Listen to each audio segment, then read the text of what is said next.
Okay, so here are the rails, and here is our show. Completely off, completely gone today. What in the world? Derailed.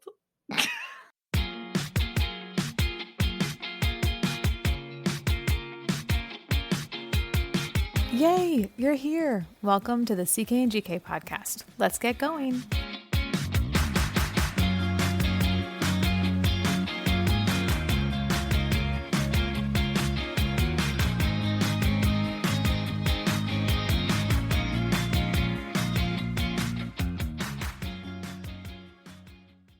Hi, we're so glad you're here. This week, we're thrilled to share part one of our collaboration episode with Petals of Support. When Mama D kindly invited us to one of her sleepover episodes, we jumped at the chance. Y'all know how much I love Mama D. We had a great conversation and wanted to share it with you on our feed. If you'd like more information about Mama D and her podcast, Petals of Support, please find her links in the show notes for this episode. Enjoy!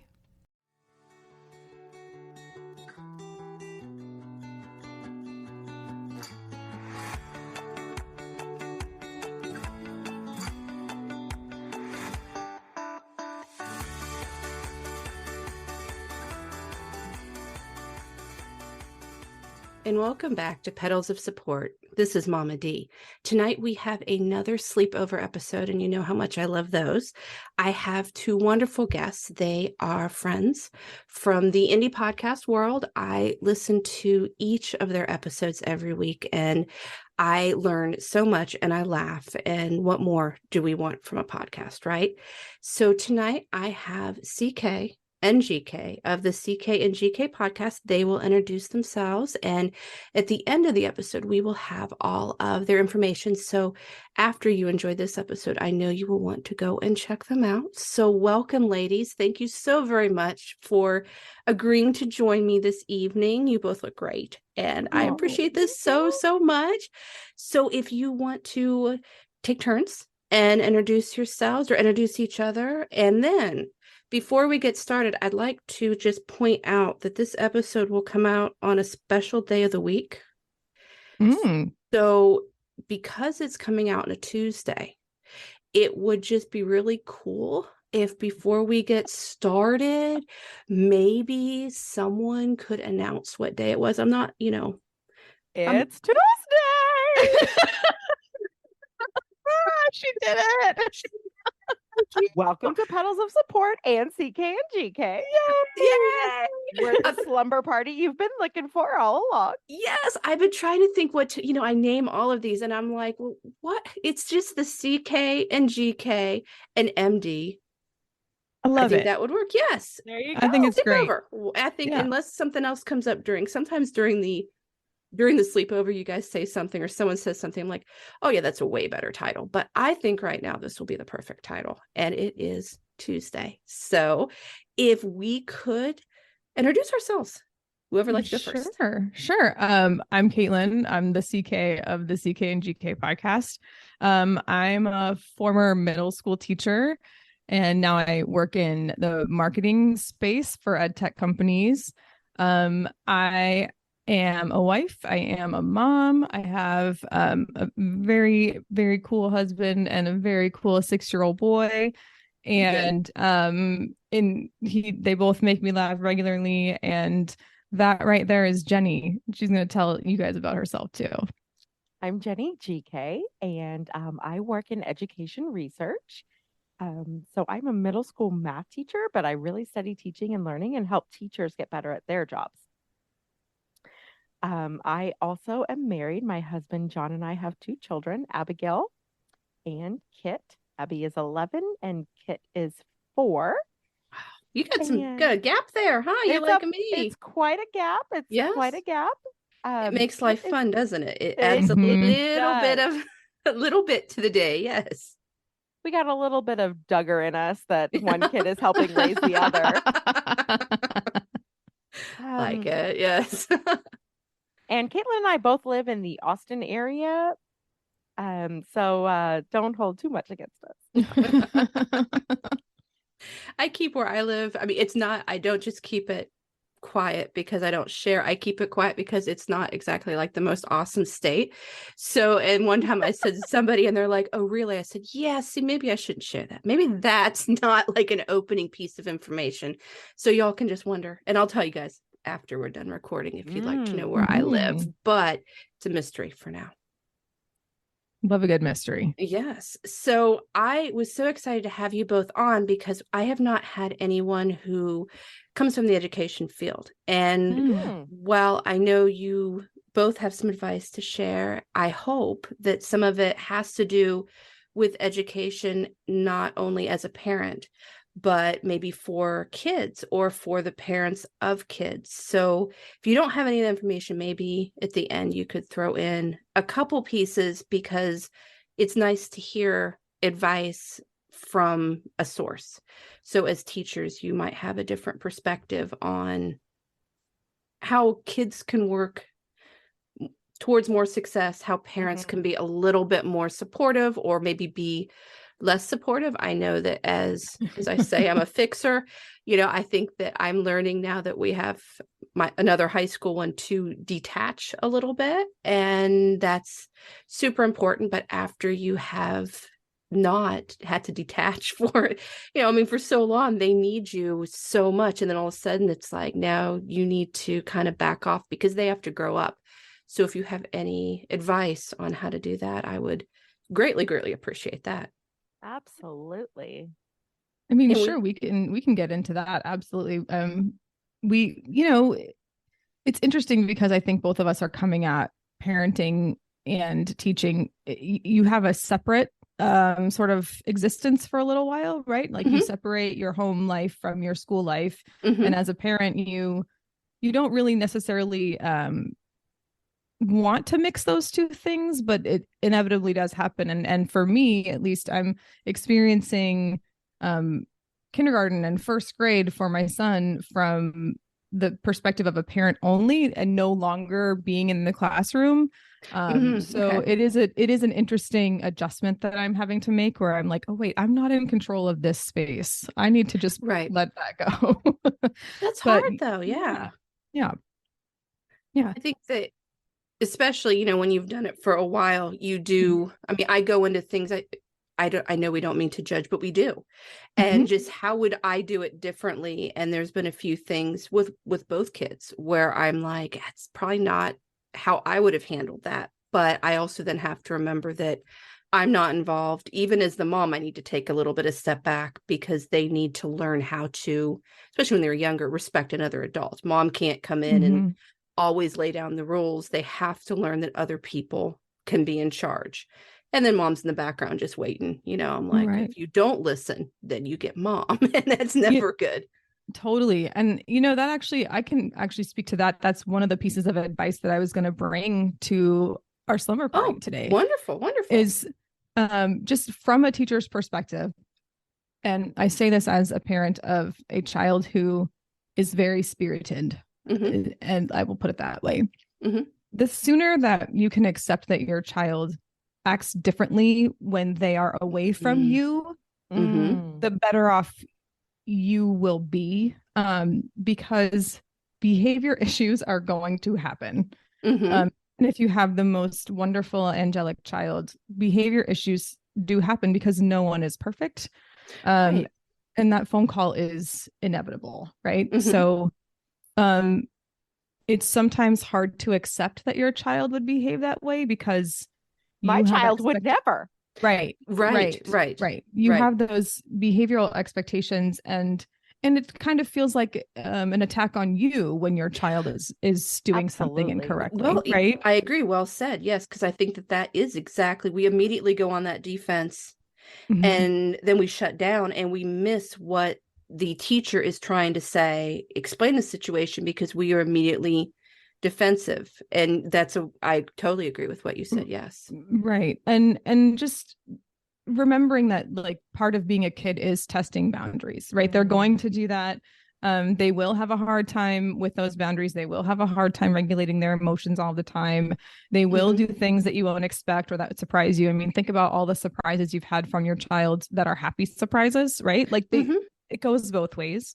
So just trusting that your child is going to turn it around, but also trusting that the teacher is telling the truth about what happened. You don't really want to lie about your kid. None of us intentionally would lie about your kid and about what happened. So I mean, understanding that your child is not perfect outside of your sphere of influence is going to be really beneficial to your own mental health, right? Yeah. So very well said. Yeah. I have a great story about this. Oh, I tell love it. stories. Let's Yes. hear it. So I said that I have 2 children. Abigail is 11. When she was 4, and let me tell you, Abby was the easiest kid. Okay. Excuse me. She potty trained herself in a day. Just decided, okay, I'm ready. And that was it. Yeah. Didn't give me any behavior issues. Always sweet. Always wanted to cuddle. Cute sense of humor. Very precocious, but not in an obnoxious way. She just is the reason that I have 2 children, because I thought the second one would be just as easy. Right. Yeah. When Abby is 4 and in preschool, I got the email. And the email also came with a walk down the hall from the principal to my classroom, because I taught at the same school she went to. Oh. And it said, we need to talk about what happened with Abby today. She bit another student, which biting at 4, that's kind of past that age, right? Like normally we see biting sometime in 1 to 3, but by the time kids are school age, even in pre-K, they've learned how to manage without having to bite. Well, I was shocked. And in my mind, I'm thinking, my sweet Abby would never bite someone. Well, I talked to Abigail. I got the whole story. She was not happy that another kid in her pre-K class was not cleaning up when it was cleanup time. So she bit her. It's justified biting. Okay. Right. It's like, I'm going to make sure this child is following the rules. Right. She So wasn't cleaning up properly. Right. All right. Well, we still don't bite. And it's not your job to control someone else. I'm sure your teacher can do that. But when you get that call, when you get that email, it is a shock. And you're right, Mama D, like it does feel defensive. But your child will. And even if they are as easygoing as Abby is, they might be upset one day when someone's not folding a blanket correctly, and they might bite them.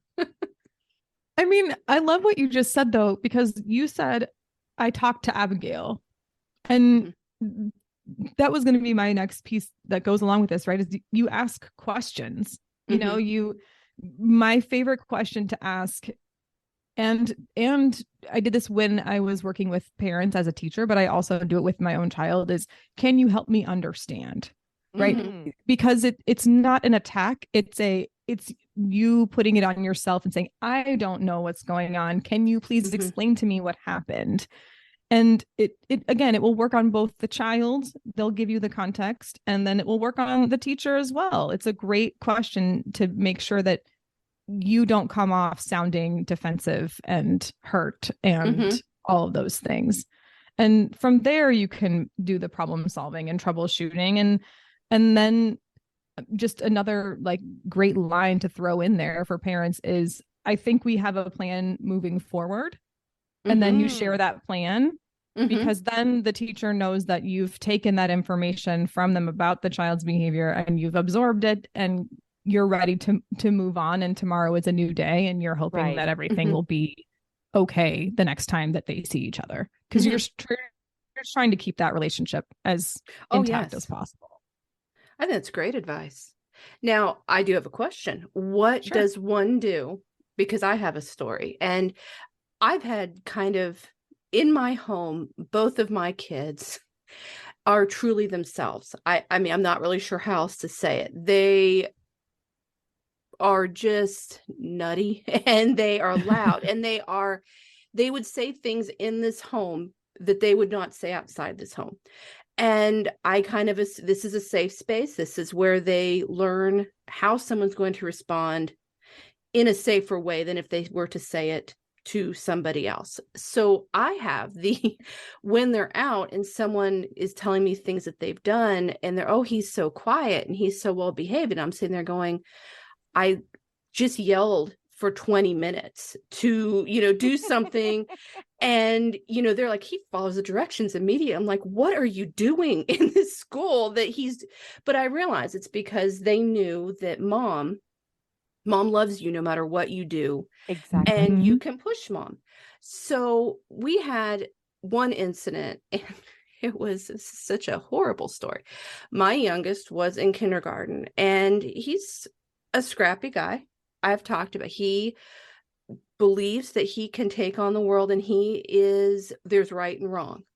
And he is a defender of those he cares about, which are his friends. So I find out that on the bus on the way home, they both come in, because this is at the time, there's 5 years between my two. So there was that little window where they were both on the bus. Right, So right. the door opens and my oldest is dragging in my youngest, who is still swinging. And I'm like, oh, and I'm like thinking, in my driveway, they must have had some sort of, no. Mhm. Apparently on the bus, and again, my youngest was a kindergartner, a third grader told one of my youngest's friends, who is a little African-American student, that he looked like poop. His skin looked like poop. Oh my goodness gracious. Now, whether not okay. No. So my youngest beat up a third grader to the point where my oldest had to run from the back of the bus and separate. And so I'm hearing this. Now, the problem here is that this is the end of the day. So the school is closed. The bus driver really didn't do much about it, probably because, she's trying to drive. And instead we have, this whole ruckus going on, and my oldest broke it up. So I think she was just like, it's over. But in my mind, it's not over. Right. So then comes so my question is that, I called the school, I left a message, which I'm sure sounded like an irate, crazy person, saying that this happened. I was, of course, on my son's side, but on the other side, he was in a physical altercation with another student. I felt extremely justified in the battle, but he cannot use his fists. And so how would you suggest? I mean, I know how I handled it. And So I have had this conversation with quite a few middle schoolers. Okay. Not necessarily about defending against racism or homophobia, but a lot of times it's just standing up for your body, whatever it is. Right. Although we have had conversations about those Right. Yeah. It heated comes up. topics. Yep.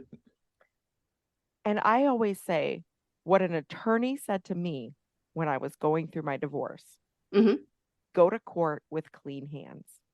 That's Judge When Judy. Do you listen to Judge Judy? Judge Judy. That is a judge. Yes, That is a Judge Judy that is quote. applause right there. You quoted Judge Judy. So, and I would say to them, and I'm thinking particularly of one student, and I'll call him Chuck, which is not his name, but Chuck stood up for a buddy by slugging somebody else. And I looked at him and I said, unfortunately, we don't get to talk about what someone else said about your friend, because right now I have to talk to you about using violence. And when you choose to go there, all of the other things that I want to address, I don't get to talk about because I have to deal with the violence first. Right. And so I go back to that, go to court with clean hands. If you want to stand up for your friends, you need to do it in a way where you're not giving them any ammunition and somebody else's mom doesn't get to call and say, hey, so-and-so slugged my kid. Right. Right. I like that. Okay.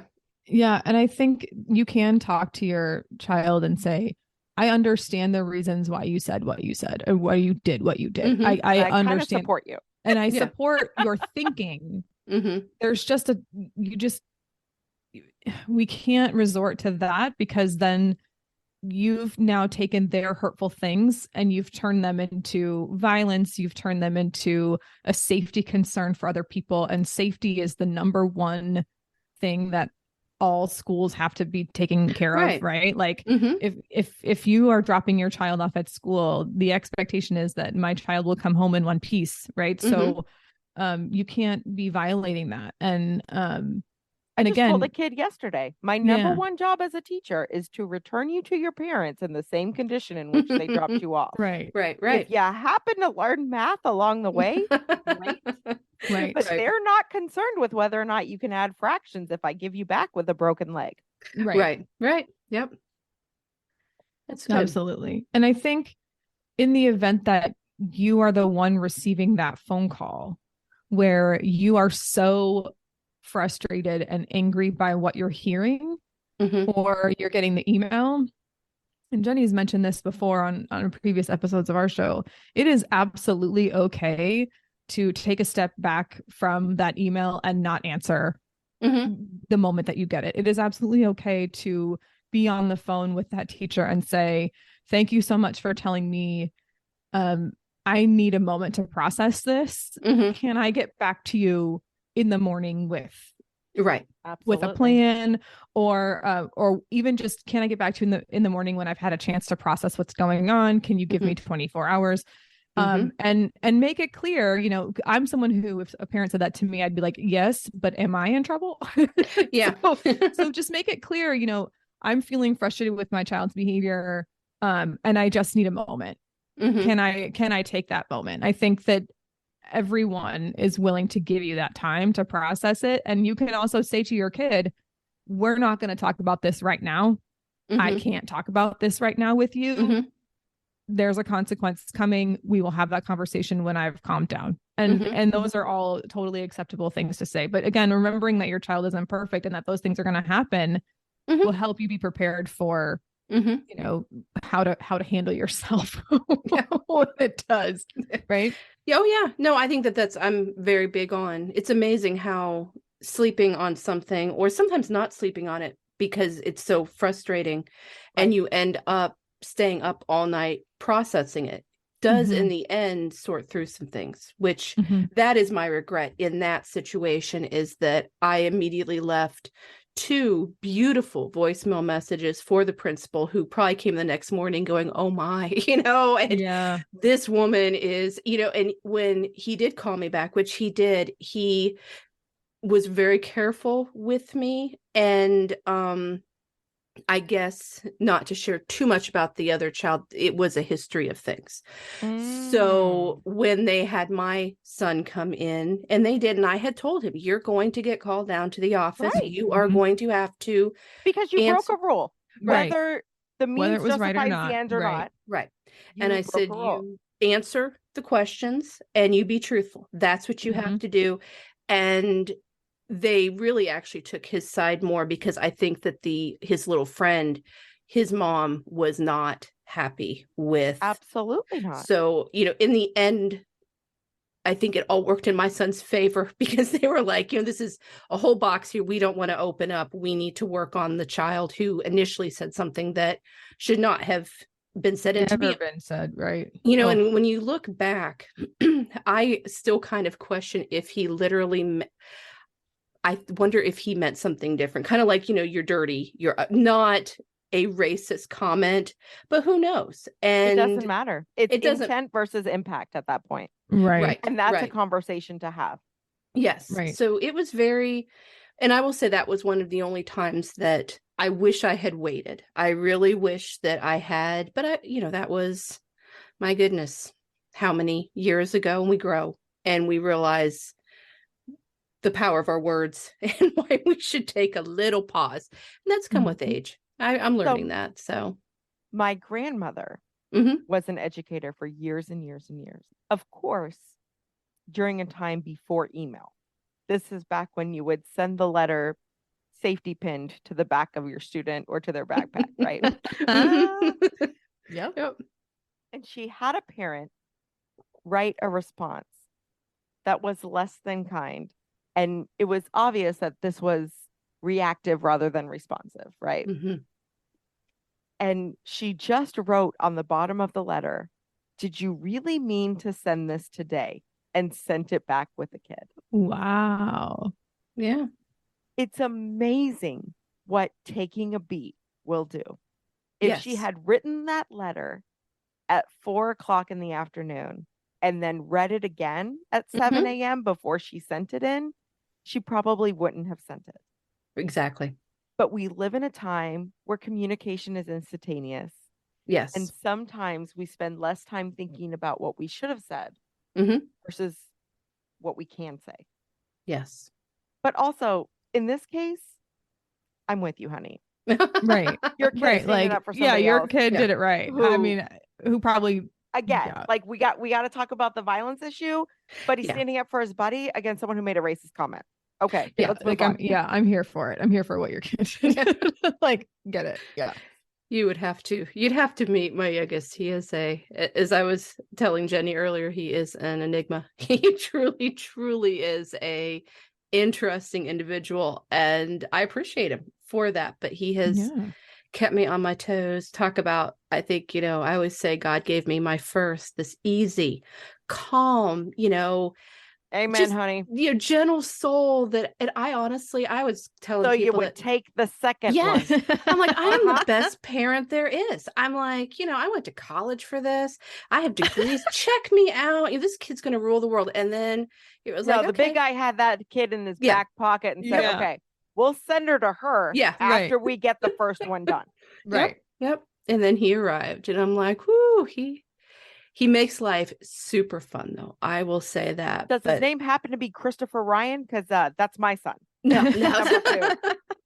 Well, the funniest is he, for one of his classes, and I have an issue because he is a freshman, and this is a class that they have to take before they graduate. It is an awesome class. It is learning about careers. But as a freshman, sophomore, you're totally not, like, he doesn't know what he's doing. He has no clue. But it's an awesome class that if they just waited, and they really should make it a year, because this poor teacher is jamming so much. So the other day, it was interview day. They had 40 business owners come in and interview in these 3 hours. So he interviewed for 3 hours. He wore his homecoming attire. We're talking suit, tie, everything. Wow. And he was nervous. And, what are your strengths? What are your weaknesses? And of course, he said something to me. I said, well, you just tell them that you're the most handsome and smartest schmoopy there is. And he's like, yeah, that's probably not like what I'm like, but it's an answer. It's a good answer. It's who I think you are. But he had his own, and he came home. He had the best time. And I realized it was because for 3 hours, he got to talk about himself. Yeah. It's his favorite topic ever. Leading expert on himself. Well, that's what I told him. He's like, well, what do I say for this? I said, honey, they can't argue. Like, they're not going to look at you and be like, no, you weren't, you don't play tennis. They don't know. I mean, you could be like, I solve Rubik's Cubes in 2 seconds. I mean, like, what are they going to do? Right. Be honest, but, they're not going to argue. You talk about you. And he loved it. He's like, Mom, they asked me questions about me. I'm like, oh, so whatever career he goes in better be, maybe he should podcast about himself. Just be like, let me tell you what I think about today. Right. Love so I thought I appreciated all of that, because I think we sometimes forget how to respond to teachers, and that our kids, our kids are going to stumble, and that's okay. They're supposed to stumble. They're not perfect. Yeah. And Jenny and I used to work for someone who said, right now, you need to remove the phrase, my child would never, from your vernacular. And the minute that you do that, your life will be a lot easier. You're saving yourself so much headache. And so just keeping that in mind is really helpful. Because you're right. I mean, when they leave, when they're not with us and they're with their peers, I know I was a different person when I was with my friends at school than I was, my parents. I mean, the little parts you peek out and stuff, but I mean, come on, that's part of growing up. So absolutely. And that's very, very good. I might bite someone because they weren't cleaning up. I might bite someone now if they're not cleaning. So, I'm not. I mean, if the technique worked, I would employ it at home. Right, exactly. See, and that would be worse if he's like, well, I bid just empty like the Mom dishwasher does. or else. This is hysterical because I just was putting my child to bed and while I was reading stories, he decided he was going to stick his finger in my mouth. So tonight I bit my child's finger because he kept putting it in my mouth. I think I bit him like 4 times. He goes, you chomped it. And I'm like, you kept doing put it. it in my mouth. You put it in my mouth. I'm going to bite it. And I told you, I'm going to bite your finger. Yeah. And I did. That's It's called what a happens. natural consequence. That's right. Those are the things where I often wonder, like, what is going through their heads, you know? And there's Right. things that happen in this house. I'm like, I just don't think you're prepared for the real world at all. Right. If you really thought that was the best idea of the day, but I don't know. I mean, I guess they're learning. I don't know. But I think they are. I don't think you hope. have to worry about that.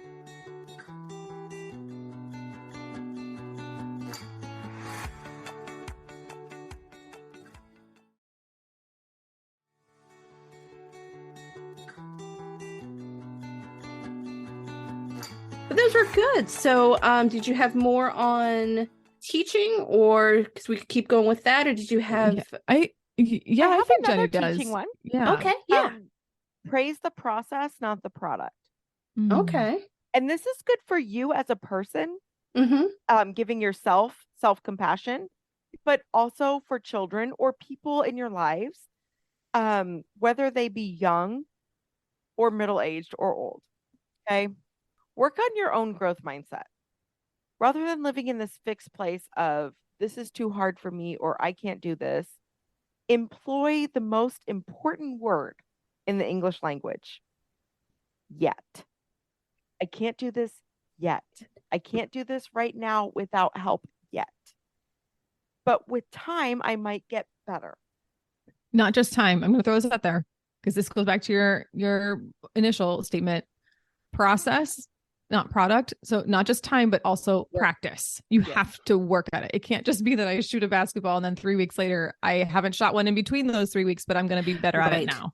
Right. So for a long time, the prized possession on our refrigerator, and as moms, we know, the spot on the refrigerator might as well be right next to the Mona Lisa. Exactly. In the Yeah. Louvre itself, right? Mm-hmm.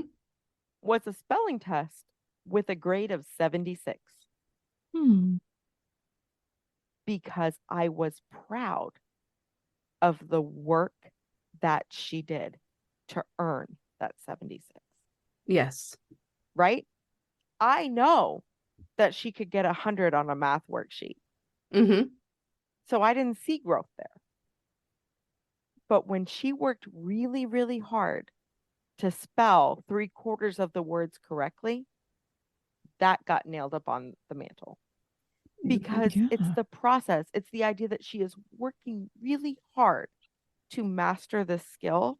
Mm-hmm. And while she isn't 100% there yet, I am seeing the effort and the fruition of that. Mm-hmm. And you can do this with yourself as well, right? When you're working on something within yourself, and it might just be managing your temper, which is something I'm always working on, right? Yeah, me too. Yeah. But give yourself the praise for the steps you're making. You don't have to wait until everything is perfect to offer praise. The other side of this is also offering specific feedback about the actions that someone has taken rather than the result of those actions. So in this case, Abigail, I am so proud of how hard you worked to spell these words and that you can still spell them this week, even though they were last week's spelling words. Okay. I can see that you worked really hard to learn these words and not just memorize them for the test. I like that. The specific feedback is something you can also offer to yourself. Jen, I am so proud of you for getting up with the first alarm. I know you wanted to snooze it, but you knew that today was a day where you couldn't do that, and you did it anyhow. So get up, get yourself a cup of coffee. Way to go. Yeah. And I think that goes with long-term stuff too, right? I mean, Jenny knows when I was not teaching, when I was out of the classroom, it took me 7 months to find a job. And I was doing, contract things here and there, but I got very, very down on myself for a little while. Understandably. That's right. hard. not having a job is difficult for It's multiple hard. reasons, right? Mhm. It's really hard, especially when you're someone who, like me, is always busy. Mm-hmm. To go from being always busy to not busy at all was Mhm. very difficult to adjust to. And I got to a point where I finally was just saying things like, you know what, today you worked on your resume and you finished the skills section and it finally says what you want it to say. Mhm. And nothing else is perfect, and that's going to have to be okay. And you praise yourself for the little things that are coming along in your long-term goals as well. Mhm. So it doesn't just have to be, today I actually washed my mascara off before I got in the bed, right? It can be those things, Yeah. because sometimes you need that praise for just the little things Yeah. too. But you can do that. You can be more gentle with yourself when you're working towards those long-term goals that have seemingly taken forever to get to.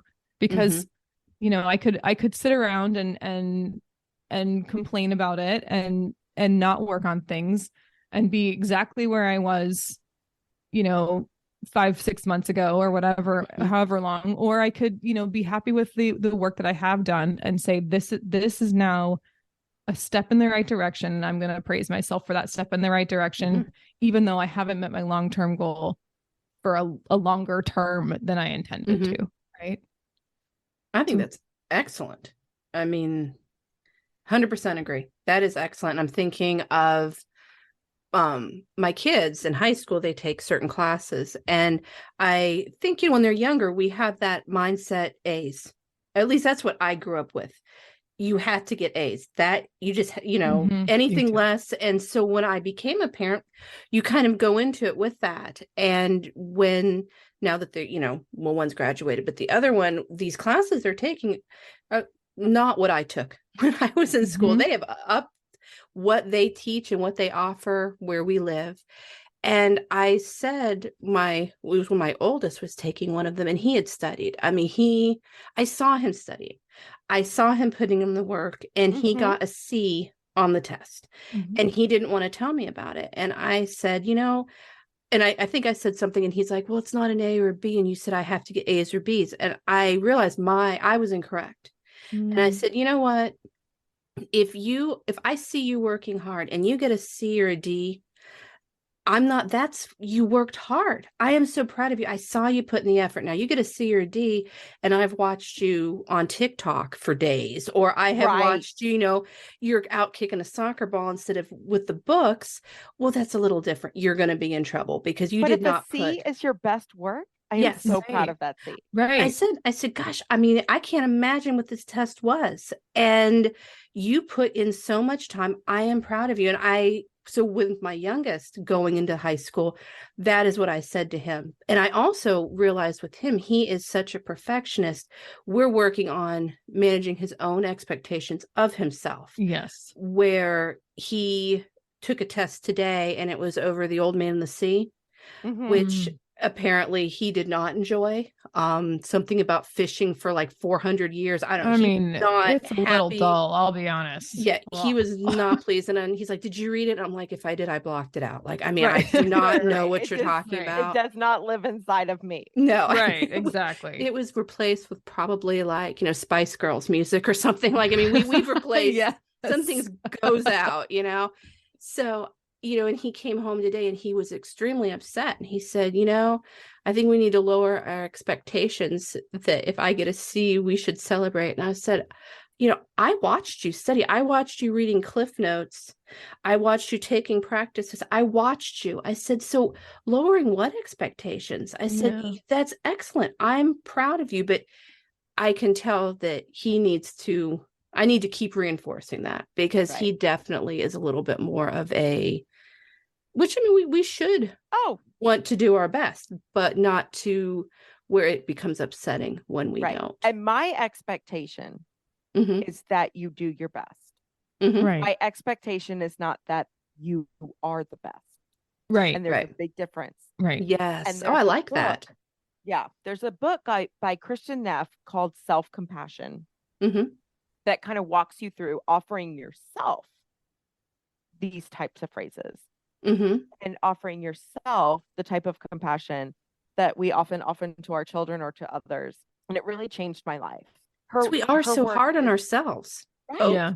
Her it's work is all amazing. about this parts work of like recognizing the different parts of yourself and who do you need you to be in this moment. And in Mhm. that moment, as mom, you needed to say, the grade is not important. Right. Like you did. You said, I want to see your best work. Yeah. And I don't care if your best work is an 8, Right. Right. right? Watched you learn it. If I your watched best you work work is hard a to learn. 98, I Mhm. expect a 98. Right. But if your best work is an 8, let's figure out how we can get you to a Mhm. 98. Mhm. But I know you put in all the effort that you can. Right. And that was reflective of what you knew in that moment. And that's great. I like that. That's kind of it. Definitely, we give ourselves we give grace to so many others, especially our kids. And we try at least, but it's that we really need to work on giving ourselves grace because And that's what Dr. Neff says in this book. it's Why do you do it for everyone else in your world? But not yourself. right. And there's so much I mean, I've talked about that in previous episodes. We will help others. We are so willing to say, do you need help? What can I do to help you? But gosh darn it, we're not going to ask for help ourselves. Like I will keep doing it until I'm banging my head in a wall before I will dare ask someone to help me. But people want to help me just like I want to help you. So it's so hard. It's like we have to kind of got to regroup a little bit and realize that it's okay to mess up. It's okay to need help. It's okay to give ourselves a little more grace than we do because it's hard. It's hard. I just, you're leading me right to the next. I think this one would be a great piece of advice to put here, but Mhm. that whole idea of letting people help you Yes. is a really big one. And Jenny and I, again, we worked together for, was it 4 years or 5 years? I think it was 4 years, right? 4 years before. It doesn't matter. It doesn't really matter. Either Time way, means nothing. we bonded pretty quickly. It doesn't really matter. But she knows this from our time working together, that one of the things our school did was had a week of service in which we would go throughout the community and do projects that needed to be done. And a lot of our kids were very affluent and are very used to helping others, but seemingly those who are in a different station of life, right? So typically those who do not have the same socioeconomic status, experiencing homelessness. experiences, right? So I always talked about with those kids, see a need, fill a need, right? If there's something that needs to be done, don't ask, just go do it. And they didn't understand that service doesn't just mean you go down to the dog kennels and you clean out the stalls. It also means when you see a piece of garbage on the floor of your school or of your classroom, you pick it up because that's the need in that moment. Yes. And if you are someone who, like me, who has a very difficult time asking for help and yet there's needs that are obvious around, it's find the people who you know in your life who live that mantra of see a need, fill that need, and will come to you and offer that when you need it. Because I'm just thinking about like new parents in particular, right? Like how many times when you're a brand new parent, did you think, oh, I can do this. I can have the baby and I can also get the laundry and the dishes done and still also have time to make dinner. And like nobody can do everything. Right. So being that person who sees that there's a need there and then going and offering that without asking, what do you need right now is so powerful. Right. And then being the person who accepts that help is just as powerful. Well, I think there's also, I think the new parent one is perfect because there is kind of that, we want to be the perfect parent. We want to be, and so the idea of if someone says, what can I do to help you? Well, I don't want to ask for help because that lessens in my mind. And then I assume in other people's minds, well, she's not a great mom. She needed help with her laundry or which is all in my own mind, but it's there. So I don't want to ask. So it is kind of having those people around you who don't ask, who walk in. And I mean, I would like someone to say, can I do your laundry versus, Right. what you got Please in there? don't. Right. Don't go fold my underwear. I'm good. I have a limit, Right. but when I had broken my leg in various places, and it was funny how stubborn I was. And this wasn't that many years ago. And when you're young and you break something, oh my gosh, like I was so angry. I was like in this cast in a wheelchair, and this kid goes running by me in a full boot. And I'm like, how dare you, like, right. Like, the audacity. Crawling, and he's just like, watch me go, but most people would ask me, and I couldn't believe, looking back, how stubborn I was. I mean, they're like, well, can I bring you soup? No, I can do it myself. And I would crawl. And I know my kids and my husband are like, why are you like this? But I could not accept that I needed help. So one of my best friend, she wouldn't even ask. She would just show up, and she's like, I came with Panera. I'm watching TV with you. And she would bring, I'm in this. When you're broken like that, you're wearing like just like the one long, I look like Little House in the Prairie. And I even went like, I was so mad at life.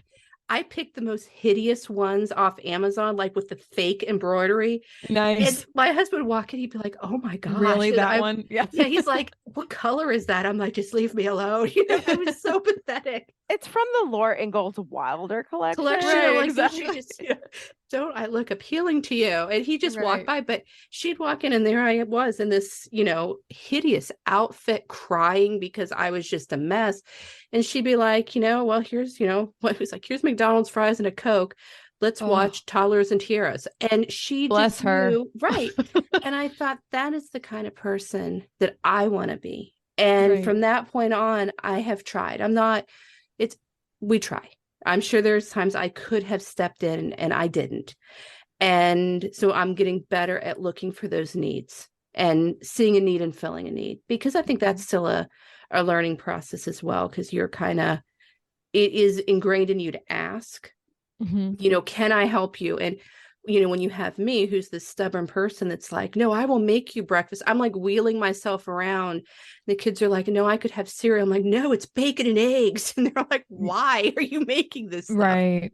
But I'm learning that, I needed somebody to be like that. That's someone who said, I'm just going to come over. You're not going to invite me. You're going to sit there and cry in your Laura Ingalls Wilder, outfit. Yeah. I'm going to show up and watch TV with you. And I think we all need to be that kind of person. So, and it's definitely easier said than done. I think. I think there's a lot of this whole, I don't want to pry, I don't want to intrude. Yes. Am I doing that? And I just, if you're one of the people who doesn't want to intrude, you could always say, I have two things in mind that I could do for you. I could bring you dinner, or I could come over and do the dishes after dinner is done. Which one of those things would you like? I know it sounds like you're talking to a toddler, right? You can wear the red shirt or the blue shirt, but you have to wear a shirt. Which one do you want, right? Oh, so I can either bring you a pizza, or I can bring you McDonald's fries and a Coke. Which one would you like me to bring tonight? It's not a question. It's a statement of, this is what I'm going to do to be helpful. But also, it is a difficult thing to train yourself to see those kinds of things. You have to sort of looking for it, and it's something that I'm still working on. And I don't mean to say that, I'm so perfect at this. Jenny will tell you right away. I'll constantly say like, hey, what can I do? This is your situation. Can I, do you need something or whatever? I can run this up to your house. And she's like, no, don't do that. And then she'll say, what else can I do? And I'm like, oh, no, I got it. Like, it's the same thing. But there are times where I tell you, this is what you can do. Right. Yes. Right. Because I am working on that as well and keeping a list in my mind.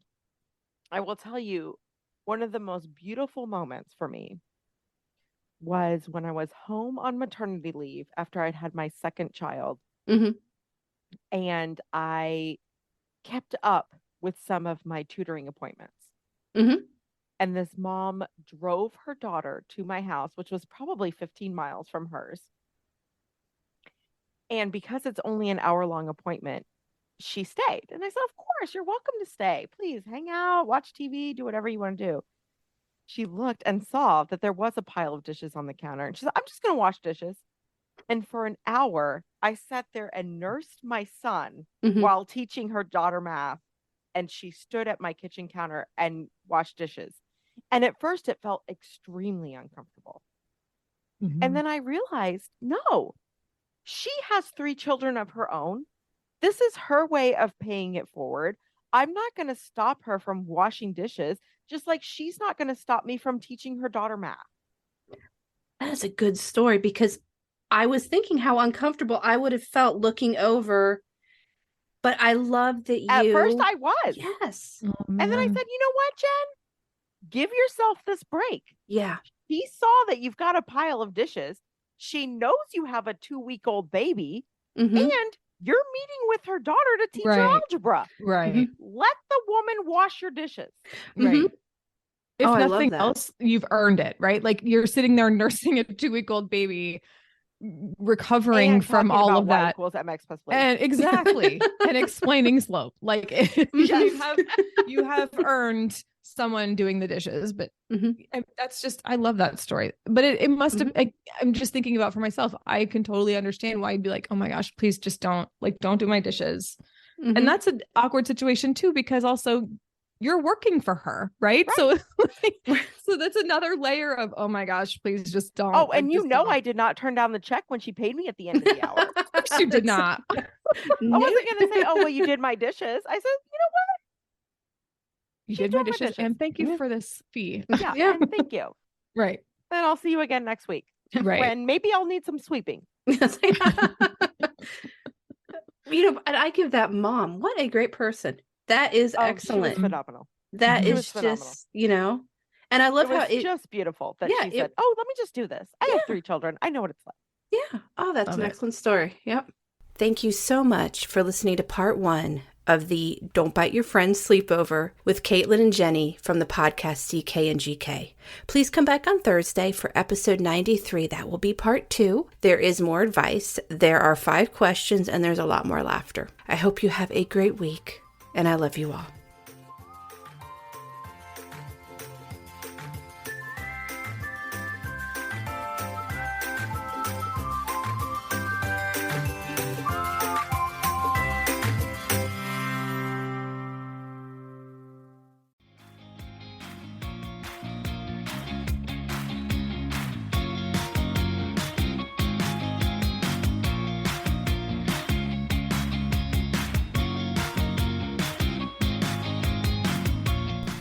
Hey friends, thanks for listening to the CK and GK podcast. Find us at CK and GK podcast on Instagram and Twitter, and rate, review, and subscribe on Apple Podcasts, Spotify, Good Pods, or anywhere else that you pod. See you next time.